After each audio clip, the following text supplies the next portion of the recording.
Actually kasi, naiiyak nga ako kasi hearing those stories. Ano kasi siya? Hearing those stories, napagdaanan mo rin yung hearing. Oo nga. Okay ka lang ba nung hearing? Parang wala. Pareho tayo mag-isip. Ang galing niya talaga, no? Anong meron dito? Uy, wala to. Ano ka ba? Ay, pero nakakaiyak kasi, nakaka-touch. Kasi syempre, ako din, hindi ako yung, alam mo yung, eto ka na kaagad. Parang marami kang struggle sa buhay. Naiiyak na talaga ako.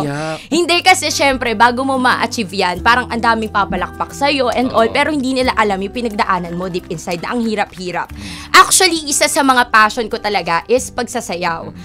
Gusto ko talaga siya sumali ako sa Pilipinas Got Talent, nag-Star Hunt na rin ako, and all, pero wala. Kasi nga, sarili ko lang walang sumusuport sa akin. Especially, lumaki ako sa broken family. Dumulog. Hindi, what I mean is, na-attach ako dun sa story ng mga dance contenders, di ba? Yes. So, Tama, yun exactly. lang. Kaya sa mga ka-vibes nating nakikinig ngayon, parang naniniwala ko na parang hindi ka dapat like mag-judge ka agad sa tao na, Totoo.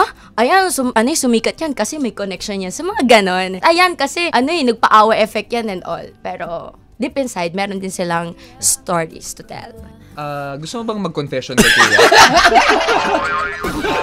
Nakarelate lang ako. Hindi, maganda. Ang Nakarelate lang ako. Hindi, tsaka ang ganda, di ba? Listener talaga siya. Yes. Oo.